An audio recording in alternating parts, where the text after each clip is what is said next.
Lo primero, la vivienda es un bien fundamental para poder desarrollarse como persona. Si uno no tiene un techo, no tiene la seguridad, ni tiene el anclaje, ni siquiera puede buscar trabajo, porque no tiene ni dónde ducharse, ¿vale? Entonces es fundamental. Yo he tratado con mucha gente en situación de vulnerabilidad extrema y hasta que no les das un techo no se pueden rehacer, ¿vale? Entonces esto es fundamental. Los gobiernos tienen la obligación de facilitar la vivienda en condiciones de seguridad, de manera que tú cuando tengas una vivienda estés seguro de que no te la van a ocupar. Y lo que estamos viendo es mucha gente en Madrid preocupadísima, otra vez gente mayor que no quiere irse de su vivienda a ver a sus hijos el fin de semana porque tiene miedo a que se la ocupen. ¿Qué pasa? Que los gobiernos no están protegiendo la propiedad privada. Y la propiedad privada no es más que los ahorros de toda tu vida.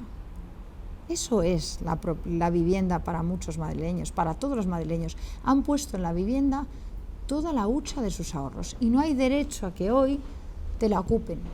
Y que con una ley que pretenden sacar Sánchez se premie al ocupa y se perjudique o no se proteja al que tanto tiempo ha estado trabajando, ahorrando día a día para poder comprarse esa vivienda en la que tiene todo y que se la quiere dejar a sus hijos. Entonces, lo primero, la protección de la propiedad privada, la protección de los ahorros de los madrileños, con endurecimiento de las penas para los ocupas, con acelerar los procesos judiciales para poder conseguir recuperar esas viviendas. Esto puede hacer la Comunidad de Madrid, los lanzamientos, y por otra parte hay que liberalizar el suelo.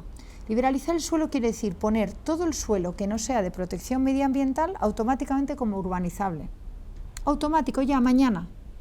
Eso pone una bolsa gigante de suelo de forma automática con los procesos ya hechos disponible para los promotores y para los gobiernos que tienen que hacer vivienda social. No se ha hecho vivienda social en España. Y la vivienda social, claro que tenemos la obligación de hacerla y tenemos que ayudar al que está peor y el Estado tiene que estar para recoger al que le van mal las cosas, pero hay que hacerlo sin atacar al que ha ahorrado toda su vida y que tiene todos sus ahorros puestos en una vivienda y que tienes que protegerle frente a la ocupación. Bueno, liberalizar el suelo, poner todo el suelo disponible, agilizar los plazos. No puede ser que se tarde 10 años en poner una vivienda en el mercado. Claro, si estamos dedicados a añadir legislación absurda, cada vez cuesta más sacar una vivienda al mercado. Gracias a Vox, el año pasado se quitó el estudio de impacto de género que había que hacer la Comunidad de Madrid por la ley del Partido Popular, que ralentizaba todavía más el proceso de sacar las viviendas. Quitemos burocracia, que quitemos absurdos impactos de género, demos un aval a los jóvenes. Esto es una medida de Vox que cogió el gobierno del Partido Popular y que yo creo que hay que ampliar más. En nuestras enmiendas la llevábamos, no las quisieron aceptar.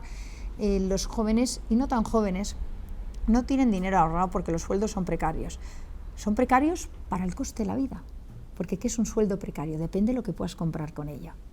Si nos pueden poner sueldos de 3.000 euros, pero el problema es que no nos dé si sube la inflación muchísimo como en Argentina. Entonces, el tema es que los sueldos no nos dan para el coste de la vida, ¿no? Entonces, hay que ayudar a aquellos que quieren ir a por un crédito, que les dan un 80%, cada vez más difícil los créditos hipotecarios, por la situación macroeconómica que hay, con ese 20% que no tienen ahorrado. Tú llegas a un banco y te dicen, ¿cuánto tienes ahorrado? Y la gente no tiene nada ahorrado. Entonces, el aval que nosotros propusimos es que la Comunidad de Madrid avalara a estos jóvenes y no tan jóvenes en la primera vivienda. La señora Ayuso cogió esta medida, le pareció bien, pero creemos que hay que aumentar mucho más el importe de esta ayuda. En Castilla y León hemos conseguido que dediquen 400 millones a esto. Y con esa pequeña ayuda del aval para ese 20% más el crédito, los jóvenes podrán acceder. Pero primero tiene que haber vivienda disponible, que para eso hace falta liberalizar el suelo.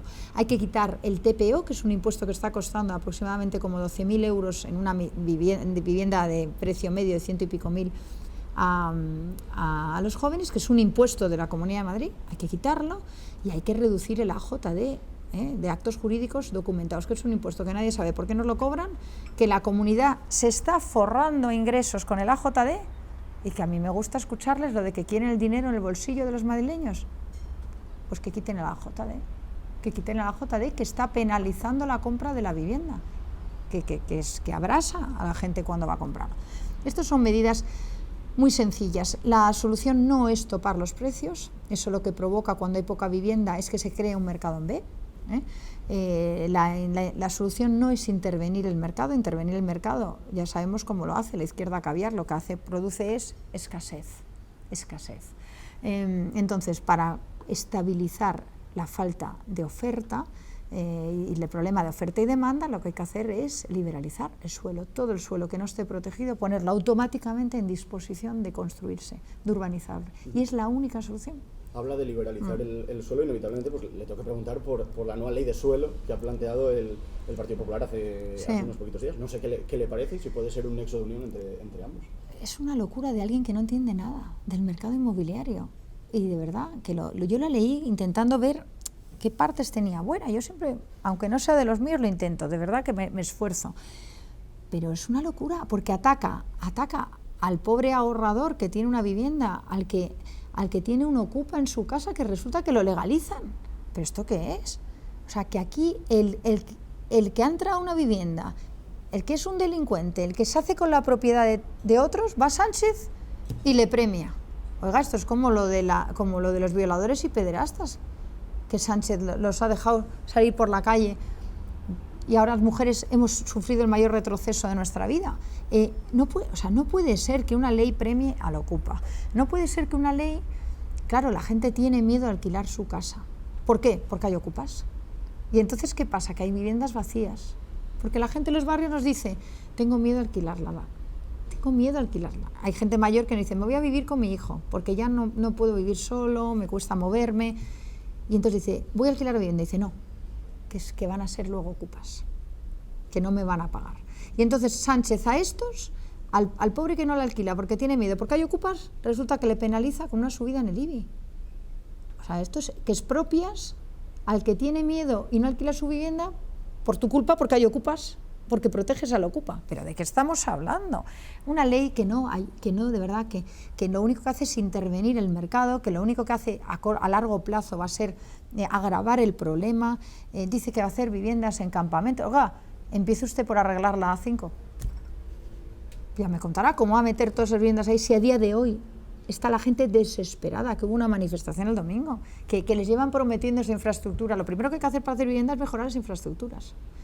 Tú no puedes, como me decía la gente en el ensanche de Vallecas el otro día, oiga, que yo me he gastado, me decían una familia, que me he gastado todos mis ahorros en una vivienda que es carísima, que le había costado 300.000 euros, y que ahí siguen esperando el centro de salud, siguen esperando la glorieta para enganchar con la autovía, siguen tirándose 1 hora y media para llegar al trabajo, siguen con problemas de seguridad, siguen sin cancha de fútbol para los niños.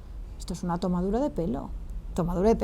Den dotaciones, den infraestructuras. Me parece muy bien que construyan viviendas en campamento y en Valdecarros, pero no me meta a la gente ahí sin dotaciones, porque entonces lo que está haciendo es generando un problema. Está usted generando un problema, que eso es lo que vemos en el Pau en Vallecas, en lo que vemos en lo que va a pasar en Valdecarros, lo que vemos en Valdebebas, lo que vemos en el sur de Madrid, en muchas zonas que todavía con desarrollos de hace 23 años siguen esperando el centro de salud. Ya está bien, ¿dónde están yendo nuestros impuestos? Pues al género, al carril bici de Rivas, que no hacía falta un carril bici que está destrozando el acceso a los colegios, a las banderitas multicolores, a hablarnos de que hay que cambiar de coche cuando no hay que cambiar de coche, porque es que, lo primero, no tenemos dinero. Para eso, a eso se están yendo nuestros recursos, y a miles de políticos que están colocaditos ahí porque no saben hacer otra cosa, porque no han trabajado en su vida.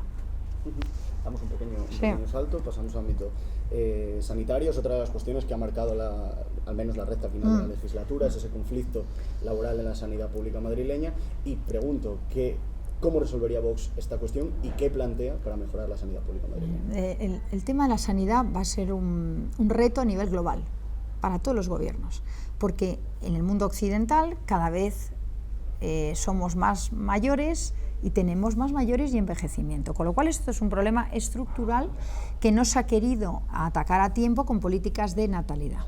Esto es un problema estructural. Ahora, hay sitios donde saben afrontarlo mejor y peor. En España, en todas las comunidades autónomas, ha habido problemas con la sanidad. En algunos sitios se ha resuelto mejor, no se ha resuelto, se ha mejorado un poco, y en otros sitios peor.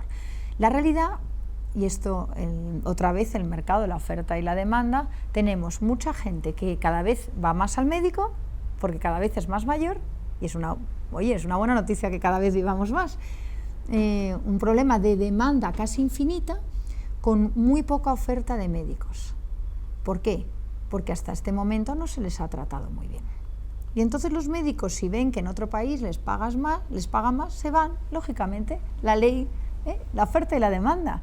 Si ven que en Madrid, con el sueldo que tienen de médicos, pero con la vivienda tan cara, no pueden acceder a una vivienda, pues se van a otro país donde con ese mismo sueldo la vivienda es más accesible. Otra vez el problema de la vivienda. Entonces, ¿qué pasa? Cuando tú tienes un problema, lo primero que tienes que hacer es sentarte, escuchar. Luego te vas a casa, meditas un rato, te lo estudias, vuelves otra vez, haces preguntas, intentas ponerte en el lugar del otro. Y si te pones en el lugar del otro, lo que ves es que los sanitarios, no solo los médicos, se han sentido maltratados. Entonces, yo creo que aquí ha habido cierta arrogancia o cierta actitud que no ha favorecido que se llegaran a acuerdos.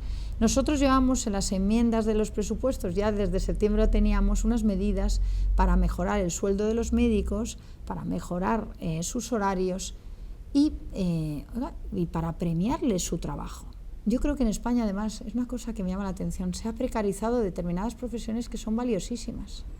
No puede ser que la gente que tiene las carreras más difíciles, que se mete las mayores palizas, que tiene la mayor responsabilidad, porque a ti se te muere un paciente y la responsabilidad es brutal, esas profesiones hayan sido precarizadas y sean pues a los que peor se les trata, a los que no se les valora. Hombre, no, tenemos que hacer un cambio de modelo.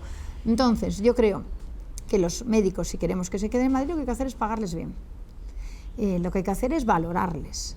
Y lo que hay que hacer es hacer una política clara de racionalización del gasto, que no es los sueldos de médicos, ver cómo podemos mejorar el gasto en otras cosas que a lo mejor no se está utilizando bien. Ahora, por ejemplo, estamos dedicando un montón de dinero a revestir los hospitales, a ponerlos bonitos, con los fondos europeos. Hombre, pues a lo mejor podíamos gastar en quirófanos en vez de en ponerlos bonitos. Porque a mí que el Gregorio Marañón o el 12 de octubre sea más bonito, más feo, me da igual. O sea, quiero decir, no es mi prioridad. Prefiero dedicarlo a quirófanos, prefiero dedicarlo a pagar mejor a los médicos y hacer centros de salud en muchísimos barrios que nos dicen que llevan reinaugurando el mismo cartel años. Entonces, la sanidad va a haber que hacer un esfuerzo de presupuesto en sanidad. Y además, ¿sabes lo que pasa? Que en esto yo creo que estamos de acuerdo todos los españoles. La sanidad la valoramos un montón. Y si tú te vas fuera de España, todo el mundo nos envidia. Entonces, vamos a cuidarla. Vamos a dedicar de verdad los impuestos a que sea excelente. Y también vamos a controlar porque no puede ser infinito, no podemos... Es precioso decir que tenemos sanidad universal, que todo el que venga le atenderemos y le daremos toda la sanidad. Pero no es realista. Y mira, yo tengo compañeros de Cuba y de otros países que me dicen, con la doble nacionalidad, que vienen a España una vez al mes por la sanidad, porque es muy valorado, pero no sé hasta cuánto más podemos asumir, cuánta gente más podemos asumir la sanidad pública, ¿no? Entonces, hay que cuidarla, y yo creo que no se ha cuidado, y eso tiene que ser una prioridad que está pidiendo todos los madrileños, ¿eh?